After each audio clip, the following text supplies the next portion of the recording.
ಕ್ರಿಸ್ತನಲ್ಲಿ ಪ್ರೀತಿಯುಳ್ಳ ದೇವಜನರೇ,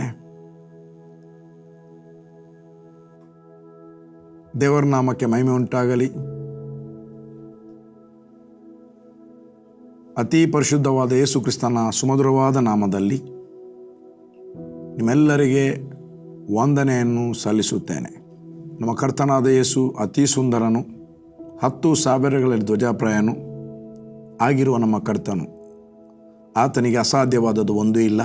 ನಾವು ನಂಬಿರುವಂಥದ್ದು ಅತಿ ಉನ್ನತವಾದ ದೇವರನ್ನು, ಅಸಾಧ್ಯವಾದದ್ದನ್ನು ಸಾಧ್ಯ ಮಾಡುವಂಥ ದೇವರನ್ನು ನಾವು ನಂಬಿದ್ದೇವೆ. ಆದ ಕಾರಣ ಈ ದಿನ ನಾವು ಸ್ವಲ್ಪ ಹೊತ್ತು ದೇವರ ವಾಕ್ಯವನ್ನು ಧ್ಯಾನ ಮಾಡುವ. ನೀವು ಅನೇಕ ವಾರಗಳಿಂದ ವೀಕ್ಷಿಸ್ತಾ ಬಂದಿದ್ದೀರಿ. ಕಳೆದ ವಾರ ಕೂಡ ನಾನು ಮಾತನಾಡ್ತಾ ಇದ್ದೆ, ಬೆಳಕಿನ ಆಯುಧಗಳನ್ನು ಧರಿಸಿಕೊಳ್ಳುವಂಥದ್ದು ಮಾತಾಡಿದೆ. ಮತ್ತು ಕತ್ತಲೆ ಮತ್ತು ಬೆಳಕಿಗಿರುವ ವ್ಯತ್ಯಾಸವನ್ನು ತಿಳಿಸಲಿಕ್ಕೆ ಇತ್ತು. ಮುಂದಕ್ಕೆ ನಾವು ನೋಡುವ. ಅಂದರೆ ಇವತ್ತು ನಾವು ಧರಿಸುವಂಥದ್ದು, ಎರಡು ಲೋಕದಲ್ಲಿ ಜೀವಿಸ್ತಾ ಇದ್ದೇವೆ. ಸ್ವಾಭಾವಿಕ ಲೋಕದಲ್ಲಿ, ನಾವು ಭೂಲೋಕದಲ್ಲಿ ಜೀವಿಸ್ತಾ ಇದ್ದೇವೆ. ಸರಿಯಾಗಿ ಕೇಳಿ, ಭೂಲೋಕದಲ್ಲಿ ನಾವಿದ್ದೇವೆ. ಇದು ಸ್ವಾಭಾವಿಕವಾದ ಲೋಕ. ಇನ್ನೊಂದು ಲೋಕ ಇದೆ, ಆತ್ಮಿಕ ಲೋಕ. ಅದು ಅಲೌಕಿಕವಾದ ಲೋಕ. ಈ ಲೋಕದಲ್ಲಿ ದೇವರ ಮಕ್ಕಳಾದ ನಾವು ಸ್ವಾಭಾವಿಕ ಲೋಕದಲ್ಲಿರುವಾಗ ಆತ್ಮಿಕ ಲೋಕದನ್ನು ಅರ್ಥ ಮಾಡಿಕೊಂಡು ಆತ್ಮಿಕ ಲೋಕದ ಜೀವಿತವನ್ನು ಈ ಲೋಕದಲ್ಲಿ ನಾವು ಜೀವಿಸ್ತಾ ಇದ್ದೇವೆ.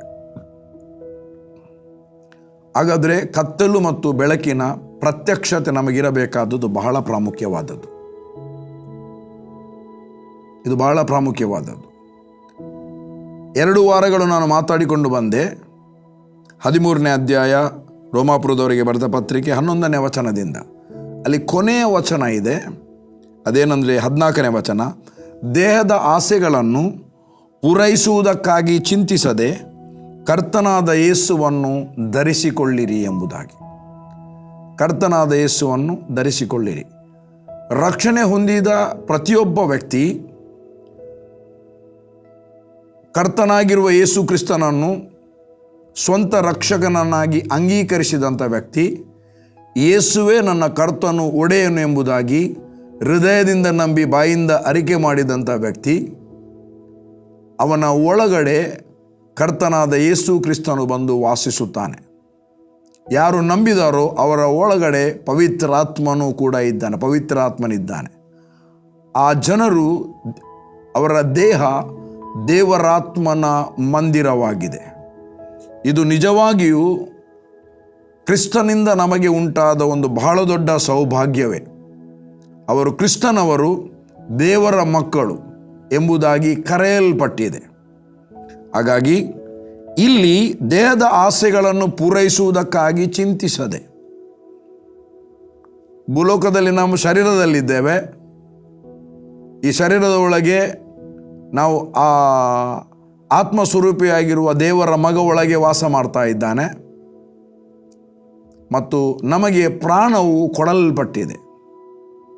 V are living in this body. ನಮಗೆ ಪ್ರಾಣವು ಕೊಡಲ್ಪಟ್ಟಿದೆ.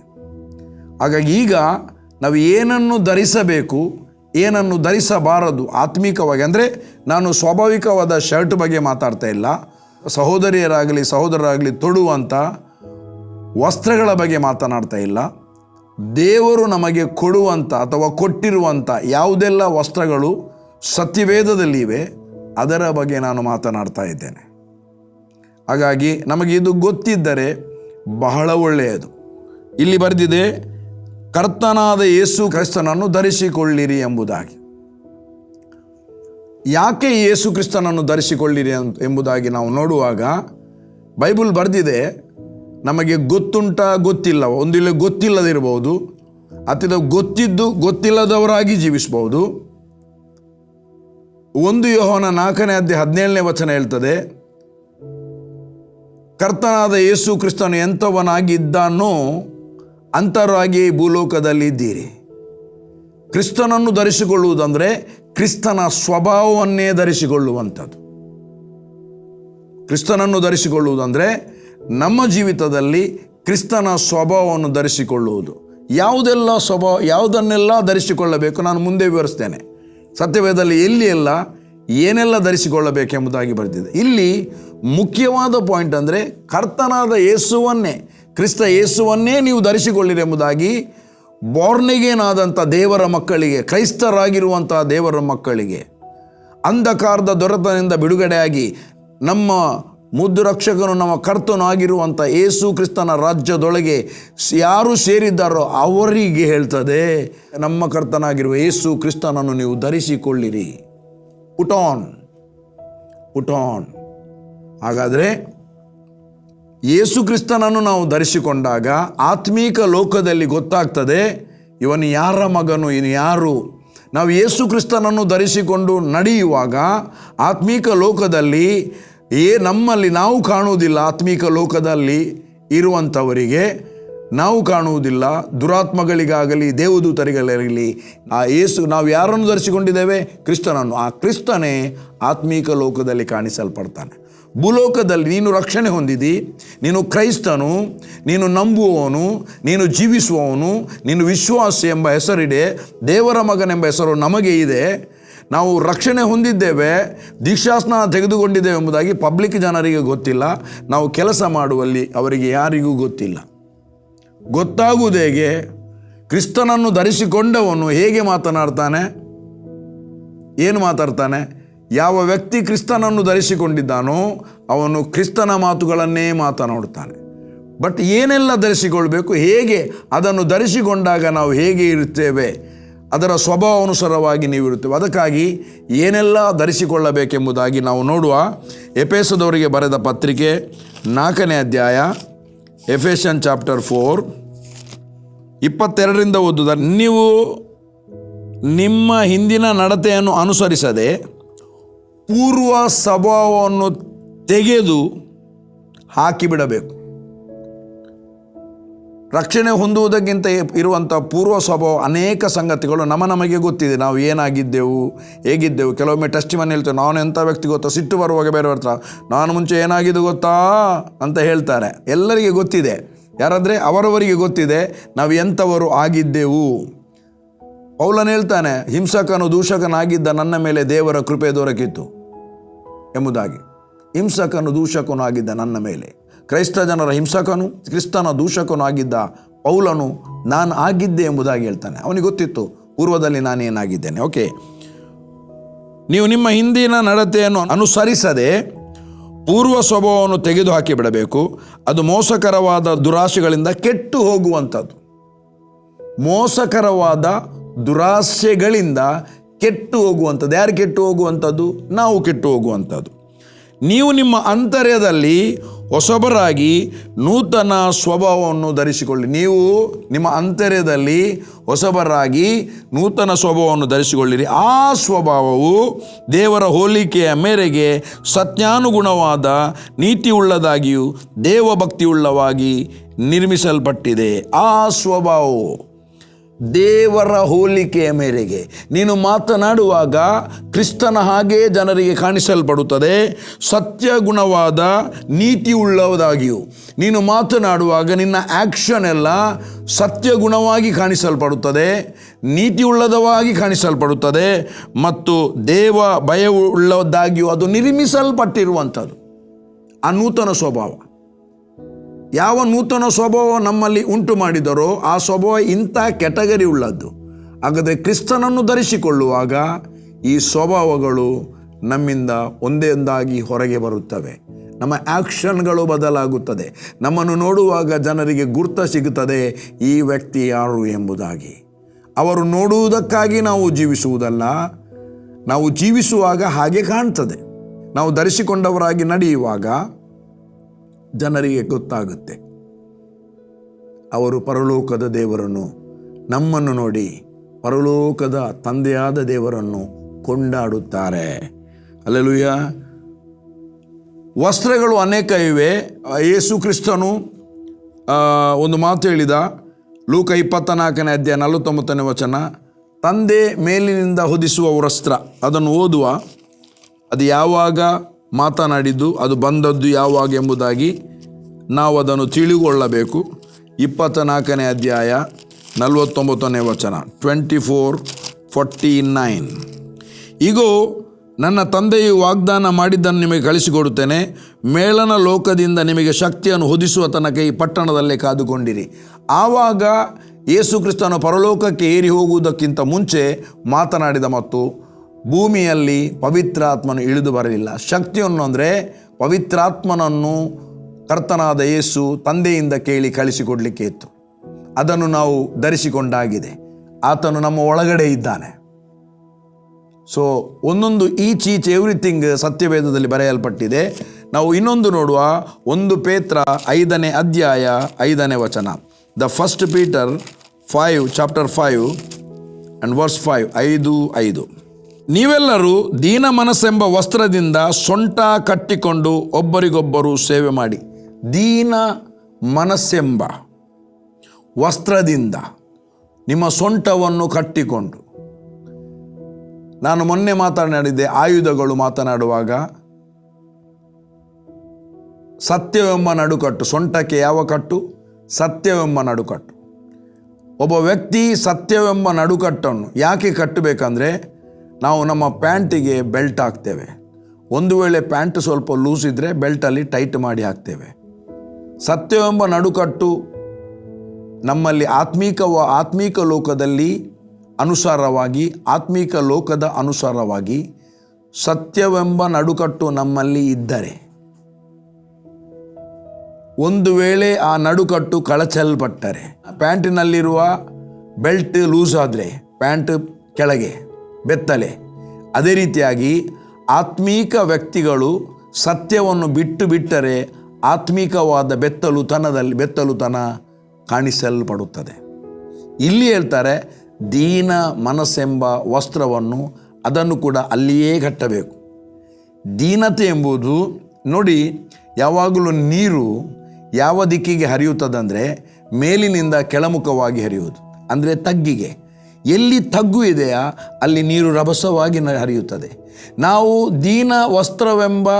ದೀನ ಮನಸ್ಸೆಂಬ ವಸ್ತ್ರ ಸಂಪೂರ್ಣವಾಗಿ ದೀನ ಮನಸ್ಸಿನಲ್ಲಿ ನಮ್ಮನ್ನು ತಗ್ಗಿಸಿಕೊಂಡಾಗ ಪವಿತ್ರಾತ್ಮನ ಕಾರ್ಯಗಳು ನಮ್ಮಲ್ಲಿ ರಭಸವಾಗಿ ನಡೆಸಲ್ಪಡುತ್ತದೆ.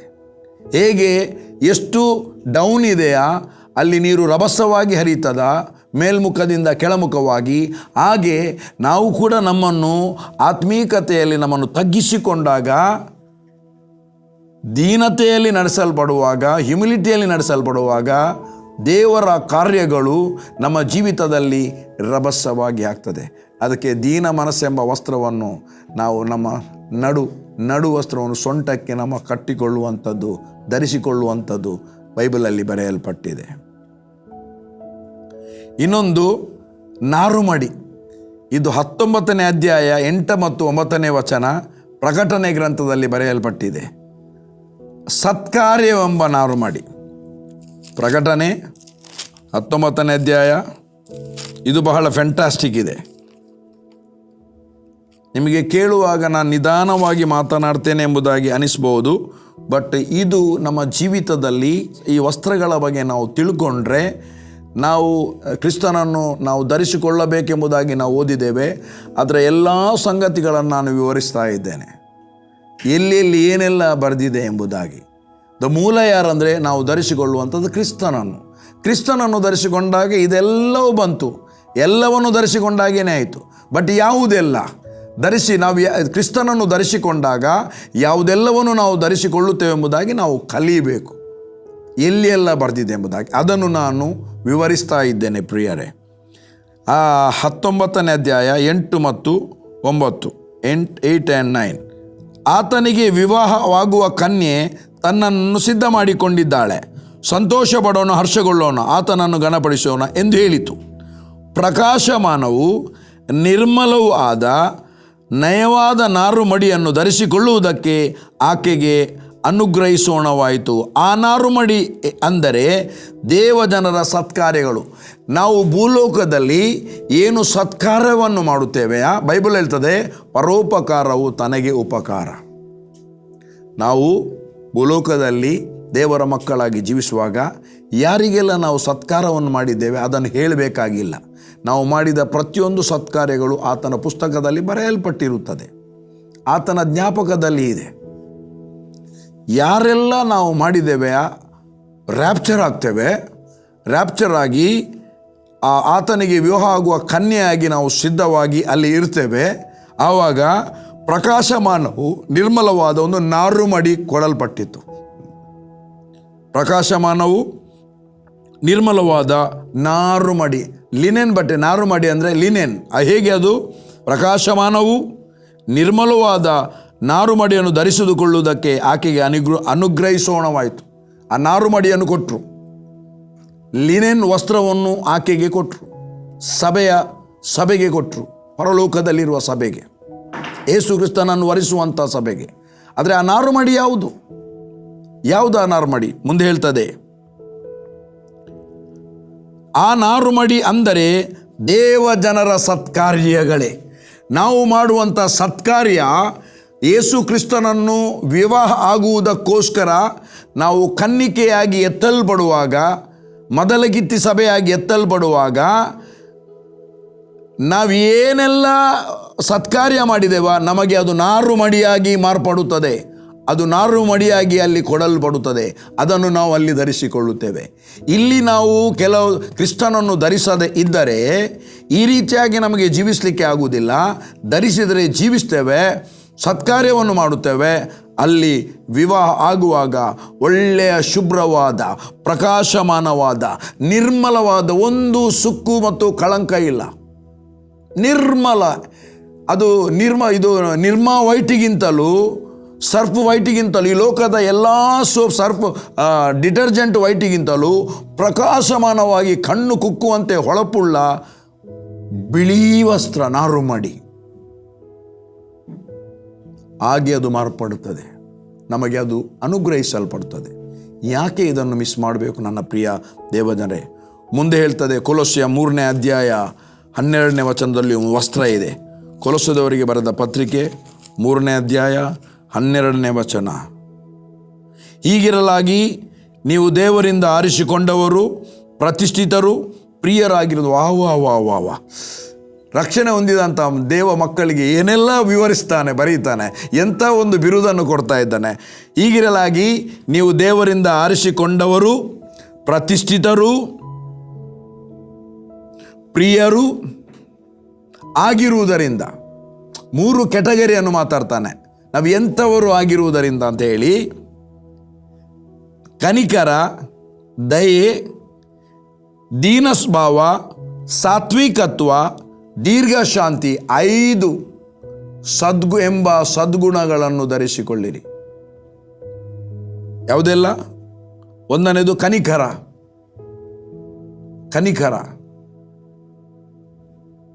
ಎರಡನೇದು ದಯೆ,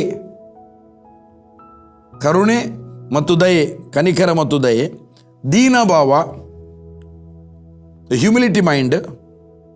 ಸಾತ್ವಿಕತ್ವ, ದೀರ್ಘಶಾಂತಿ, 5 ಸಂಗತಿ ಆಯಿತು, ಎಂಬ ಸದ್ಗುಣಗಳನ್ನು ಧರಿಸಿಕೊಳ್ಳಿರಿ. ನಮ್ಮ ಹತ್ರ ಹೇಳ್ತಾ ಇದ್ದ ನೀವು ಧರಿಸಿಕೊಳ್ಳಿರಿ.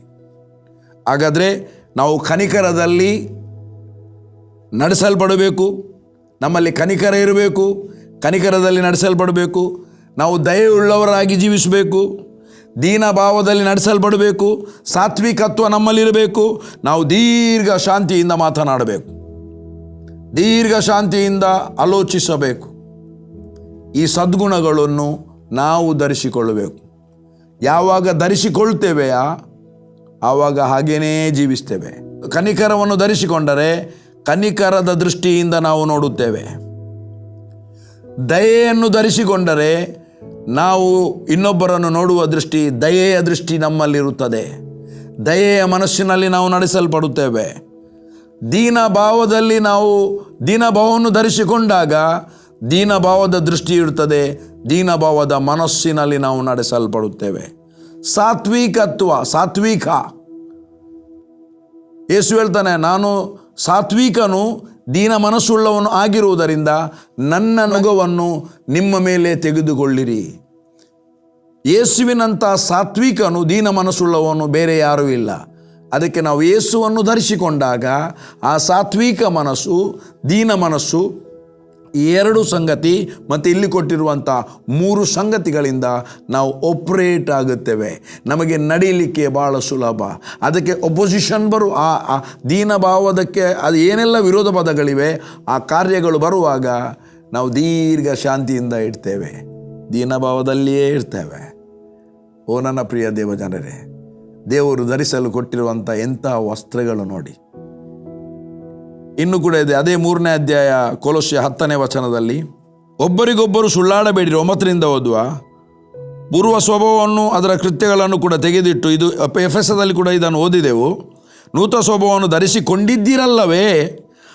ಈ ಸ್ವಭಾವವು ಅದನ್ನು ಸೃಷ್ಟಿಸಿದಾತನ ಹೋಲಿಕೆಯ ಮೇರೆಗೆ ದಿನೇ ದಿನೇ ನೂತನವಾಗುತ್ತಾ ಪೂರ್ಣ ಜ್ಞಾನವನ್ನುಂಟು ಮಾಡುತ್ತದೆ.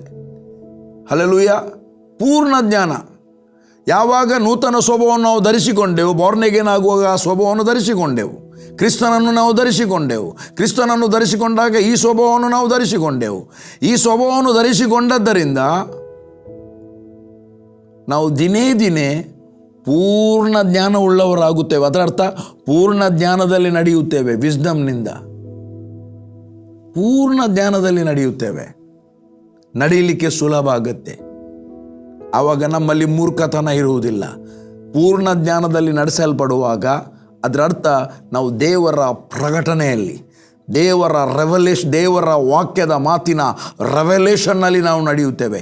ಆವಾಗ ಎಂಥ ಸುಳ್ಳು ವಾಕ್ಯಗಳು, ಸುಳ್ಳು ಪ್ರವಾದನೆಗಳು, ಸುಳ್ಳು ಆ್ಯಕ್ಷನ್ಗಳು ಜನರಿಂದ ಬಂದರೆ, ಅದು ಸೇವೆಯಲ್ಲೇ ಆಗಿರ್ಬೋದು, ಸಭೆಯಲ್ಲೇ ಆಗಿರ್ಬೋದು, ಎಲ್ಲ ಡ್ರಾಮಾಗಳು, ನಾಟಕಗಳು ಬಂದರೆ, ದೇವರ ಜ್ಞಾನದಲ್ಲಿ ನಡೆಸಲ್ಪಡುವ ನಮಗೆ ಅದು ಮನುಷ್ಯನಿಂದ ಬಂದದ, ದೇವರಿಂದ ಬಂದದ ಎಂಬುದಾಗಿ ಗೊತ್ತಾಗ್ತದೆ. ಯೋಹಾನನು ಬರೆದ ಸುವಾರ್ತೆ ಹೇಳ್ತದೆ, ದೇವರ ಚಿತ್ತವನ್ನು ಮಾಡಲಿಕ್ಕೆ ಮನಸ್ಸಿರುವವನಿಗೆ ಈ ನನ್ನ ಮಾತುಗಳು ನಾನೇ ಕಲ್ಪಿಸಿ ಹೇಳುವುದೋ ದೇವರಿಂದ ಕೇಳಿ ಮಾತನಾಡುವುದೋ ಗೊತ್ತಾಗುತ್ತದೆ ಎಂಬುದಾಗಿ. ಯೋಹಾನನು ಬರೆದ ಸುವಾರ್ತೆ 7ನೇ ಅಧ್ಯಾಯ 17ನೇ ವಚನ, 7:17. ಪ್ರಿಯ ದೇವಜನರೇ, ಪೂರ್ಣ ಜ್ಞಾನದಲ್ಲಿ ನಡೆಸಲ್ಪಡುವಾಗ ಕರೆಕ್ಟಾಗಿ ಎಲ್ಲ ಅನುಭವ ಹೋಗ್ತದೆ. ಕೊನೆ ಇನ್ನೊಂದಿದೆ, 3ನೇ ಅಧ್ಯಾಯ 14ನೇ ವಚನ, ಅದರಲ್ಲಿಯೇ ಇದೆಲ್ಲದರ ಮೇಲೆ ಬೈಬಲ್ ಹೇಳ್ತದೆ, ಮತ್ತೊಬ್ಬನ ಮೇಲೆ ತಪ್ಪು ಹೊರಿಸುವುದಕ್ಕೆ ಕಾರಣವಿದ್ದರೂ ತಪ್ಪು ಹೊರಿಸದೆ ಒಬ್ಬರಿಗೊಬ್ಬರು ಸೈರಿಸಿಕೊಂಡು ಕ್ಷಮಿಸಿರಿ, ಕರ್ತನು ನಿಮ್ಮನ್ನು ಕ್ಷಮಿಸಿದಂತೆ ನೀವು ಕ್ಷಮಿಸಿರಿ. ಇದೆಲ್ಲರ ಮೇಲೆ ಪ್ರೀತಿಯನ್ನು ಧರಿಸಿಕೊಳ್ಳಿರಿ, ಅದು ಸಮಸ್ತವನ್ನು ಸಂಪೂರ್ಣ ಮಾಡುವ ಬಂಧವಾಗಿದೆ. ಬೌಂಡ್. ಪ್ರೀತಿಯನ್ನು ಧರಿಸಿಕೊಳ್ಳಲಿಕ್ಕೆ ಎಲ್ಲದರ ಮೇಲೆ. ಹೇಳ್ತಾನೆ